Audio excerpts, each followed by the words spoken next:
welcome to Sectors Up Close. I'm Elena Casas. Our focus today is clean energy, and my guest is Aaron Anderson, Senior Vice President of Research at Fisher Investments. Well, renewable energy currently provides just 20% of America's electricity. President Biden set the goal last year to run the US power grid on 100% clean energy. That would mean adding hundreds of offshore wind turbines to the just 7 currently in American waters and doubling the amount of solar energy generated every year for the next 5 years. That kind of growth sounds exciting for investors, but $555 billion worth of incentives to decarbonise, including $320 billion in tax credits for producers and buyers of solar and wind energy, remain stalled in the Senate. They're part of the president's signature Build Back Better bill, which hit a wall at the end of last year. This is the S&P Global Clean Energy Index. It's down about 14% this year to date and 42% on a year ago, as the initial green optimism following Biden's election has come rapidly down to earth.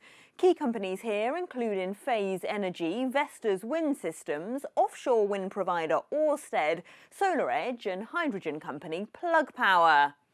Well, for more on this, I'm now joined by Aaron Anderson, SVP of Fisher Investments.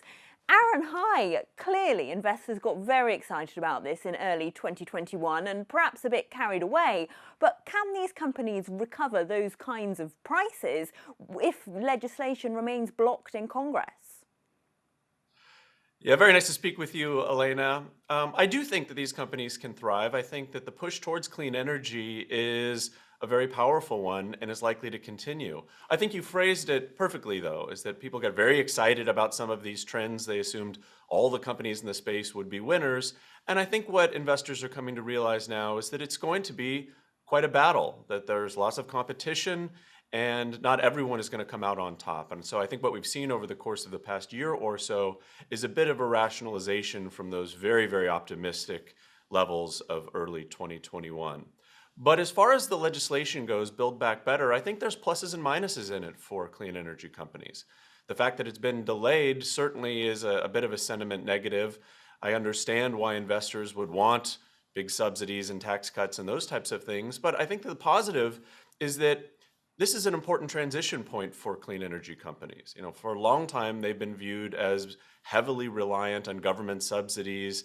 And I think now, if they can be viewed as an industry that can stand on its own without some of those incentives, I think that's actually a long-term bullish feature for them. So maybe some short-term negativity and frustration with the way the legislation is played out, but I think over the longer term actually presents clean energy as more of a viable industry.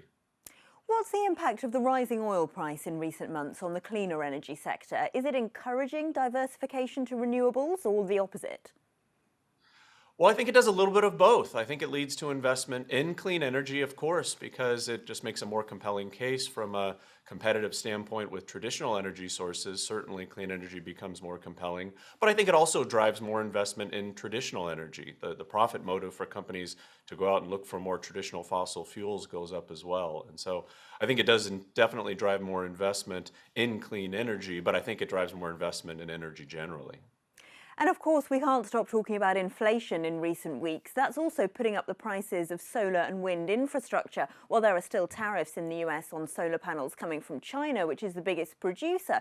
So is the cost of producing clean energy rising, and is that a problem for these companies?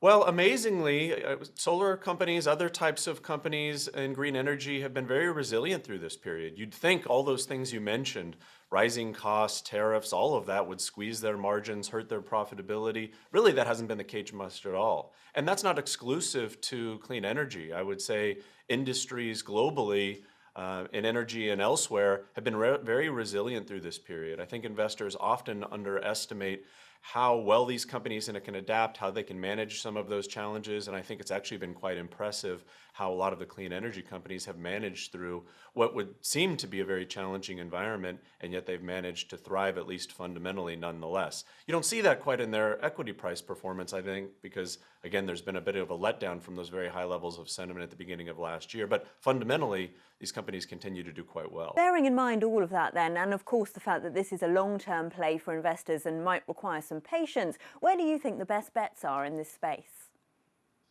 Well, I think it's important to have some sort of a differentiated business model, whether you've got the scale to deal with some of these supply chain issues or to just outcompete the other firms in the space, whether you've got some proprietary technology, some unique distribution plan.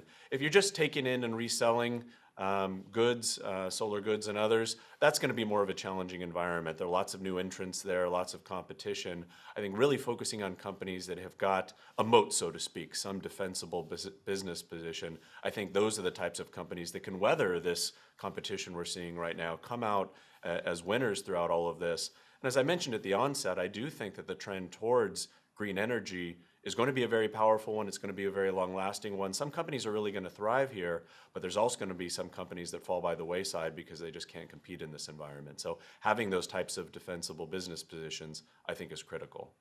Thanks so much for that insight, Aaron Anderson, SVP of Fisher Investments. Well, before I go, let's take a look at some of the top stories in this sector. The Biden administration is to detail plans later this Thursday to award $5 billion over 5 years to build thousands of electric vehicle charging stations. That funding comes from the $1 trillion infrastructure bill that passed in November. States must submit plans for federal approval to get the cash, and the federal money will cover 80% of EV charging costs. US Special Climate Envoy John Kerry wants the US and Mexico to work closer together to promote renewable energy across North America amid concerns over the Mexican government's efforts to boost state control of the power market. Mexican President López Obrador has pitched a bill that critics say undermines wind and solar power investment at a critical time for companies striving to improve their clean energy mix. Kerry said the US government is ready to offer finance and technology to help Mexico switch to greener energy. The United States is prepared to be as helpful as we can be, not because it advantages us, but because we are all in this together. No one country can solve the climate crisis. And a French cargo ship wants to be the future of a greener sea freight industry powered by hydrogen, producing no greenhouse gas emissions. The Energy Observer 2 set sail from the western French city of Brest this Thursday.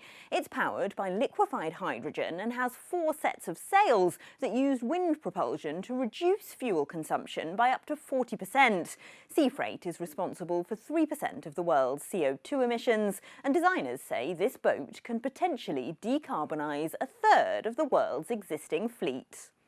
And that's your roundup of the clean energy sector. I'm Elena Casas, and this is Reuters.